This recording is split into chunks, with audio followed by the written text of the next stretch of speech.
If you've stepped outside today, you may have noticed just how hot it is. As football season is approaching, coaches are helping players prepare and stay hydrated in this heat. Mental health awareness is becoming more aware within the young people's community. Knowing what you need help with is what's most important, and Stacey Chapman does just that.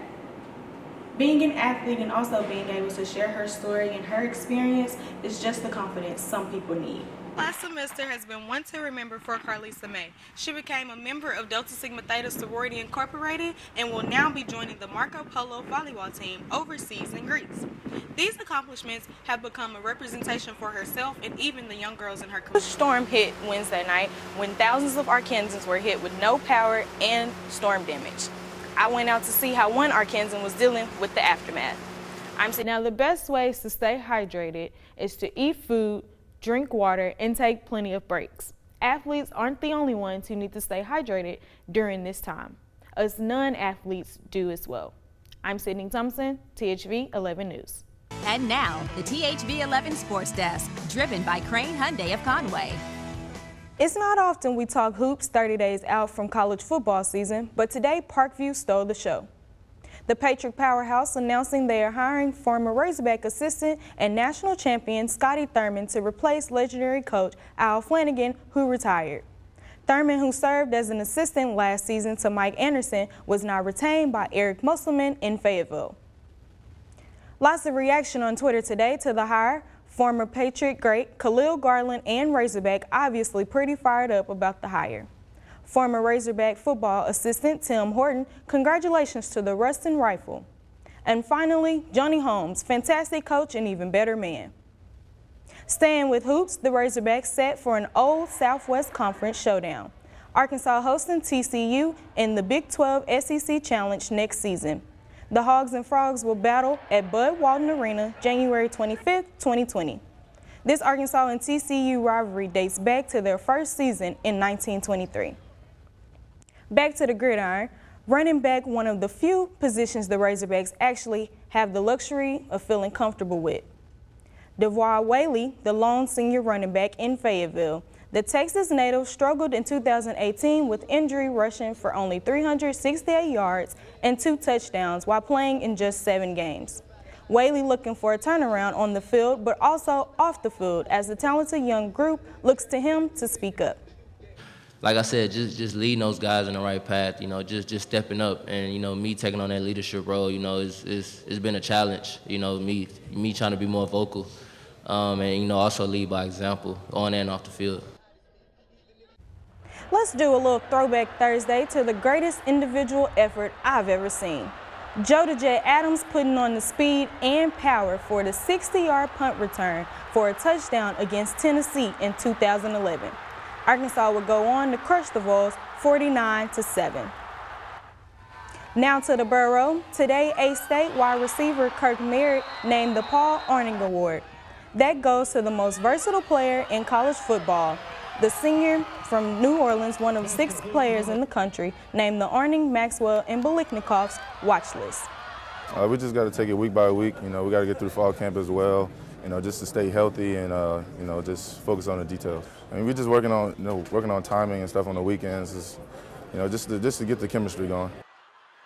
For much more on Merritt, Whaley, the Red Wolves, Razorbacks, and all you need to know, just visit the website thv11.com. For more than half his life, Chris Jenkins has played in the War Memorial Classic on the 4th of July. I started playing when I was 16 and I'm 49. But with the course closing following Sunday's final round, next year he'll have to find something new to do. 33 years for me, a lot longer for others, less for some. My 4th of July was never going to the lake. It was never doing the things that a lot of families do on the 4th of July. Mine was always playing golf at War Memorial. Jenkins has won 10 tournaments overall, including the last 5. But preparing for this year's Classic, something has been different. Winning or losing, just playing it again, knowing that we're not going to come back next year, just being here is pretty important. I hope everybody that plays grasps that a little bit. War Memorial is more than just a tournament to Jenkins. I grew up playing out here a little bit. My dad played out here a whole lot. Matter of fact, right behind you is number 1, it's a par 3 now. It used to be a par 4 that teed off over by the clubhouse. He had 2 holes in one in his life. Both of them were on that hole. over the hill where he never saw him go in the hole. So memories like that are pretty cool for me. This year is not the championship he's chasing. Instead, it's making the most of the memories. I've actually tried to envision what that feeling was going to be like walking off number 18 and putting out for the last time, whether I shoot a million or play well. That's going to be emotional. It's not just. If you've stepped outside today, you may have noticed just how hot it is. As football season is approaching, coaches are helping players prepare and stay hydrated in this heat. High school football season is right around the corner, and these camps are getting started now. With 7 weeks until the start of the season, this camp consisted of players from Catholic, Sylvan Hills, Benton, and Central High School, all within the Little Rock area. Some of these guys that you can tell it shows up pretty quick. They had a good 2 weeks off. Daily work for most of these athletes is getting back in shape. Some of them probably haven't had an intense workout since the last game of their season.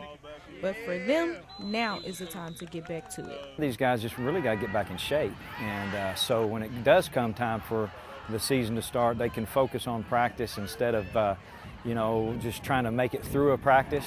They can focus on their assignment and their technique. As for Sylvan Hills coach Jim Withrow, last year they were in a new conference with new teams. It's better because you know what to expect. The problem is you know what to expect. Sylvan Hills will be facing schools like Jonesboro, Pine Bluff, and Marion High School. Conference, Searcy's really well coached, and so there's good teams in it. So, you just have to be ready every week. It's not just getting back in shape these players have to pay attention to. It's their body as well and being able to stay hydrated. So, I think we're doing everything we need to do. And then the kids are responding. They're doing what they need to do as well. So that's what really helps is if they're, hydrating at home. We've got everything out here. We're just a lot better off than we used to be. We got water all around the field. These 4 water towels obviously helps, and they've got access. After a long, hot practice, there's nothing like ending the day with a little fun between these two coaches. Well, it's always tough playing Catholic because, you've got storied coaches here. You go Roy Davis, and Doug Pilcher, and Scooter. Now, the best ways to stay hydrated is to eat food, drink water, and take plenty of breaks. Athletes aren't the only ones who need to stay hydrated during this time. Us non-athletes do as well. I'm Sydney Thompson, THV 11 News.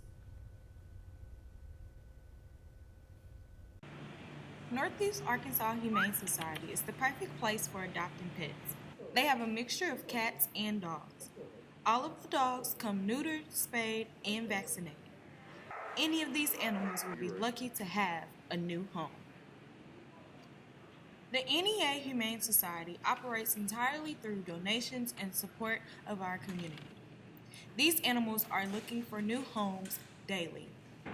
For more information on the NEA Humane Society, give them a call at 870-932-5185.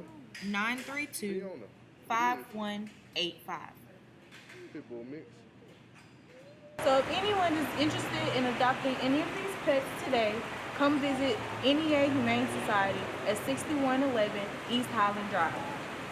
Podcasts are becoming a new wave of entertainment. They have a little something for everyone, sports fans included.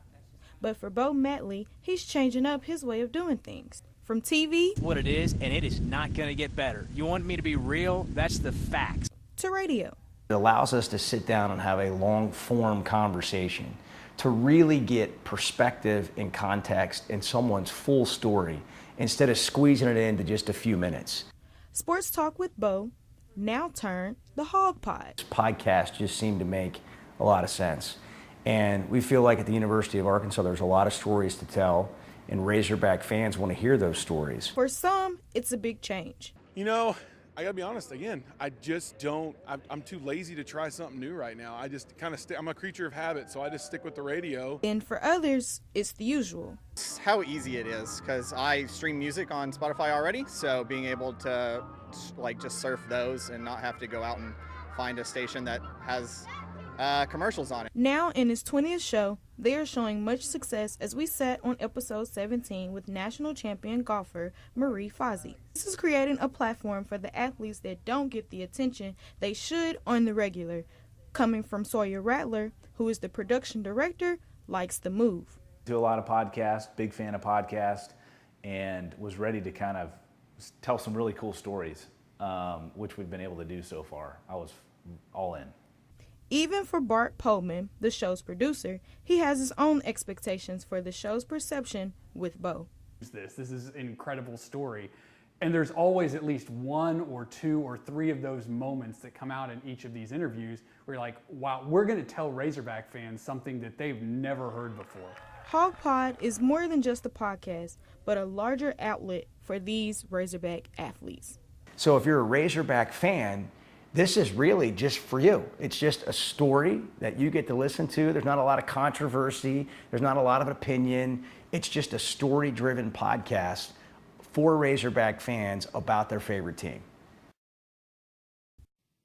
Carlisa May has been an A-State volleyball player for the past 4 years from St. Louis, Missouri. She started playing when she was 11 years old, being involved in all sorts of sports, including gymnastics and softball, was when she realized volleyball was the one she enjoyed the most. I was 14 and I got on this team called the Mavs, and they were known around the country, probably top 3 team in the country at 14, and that year I was on there, we actually got 4th in the nation. As a player here at A-State, she has accomplished many goals beyond measure. She has been named 2015 Freshman of the Year, Sun Belt Conference, First Team All-American, Honorable Mention All-American, Freshman of the Year for the region, and has been named for her 4th straight year in the Southwest region, All-Region honor from the American Volleyball Coaches Association. This summer I am training. I actually just signed a contract to play professionally in Greece.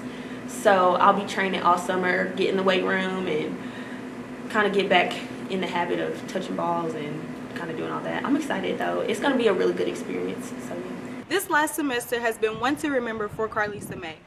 She became a member of Delta Sigma Theta Sorority Incorporated and will now be heading overseas to be a part of the Marco Polo volleyball team in Greece. These accomplishments have been a representation for her and even the young girls in her community. I'm Sydney Thompson with ASU TV News.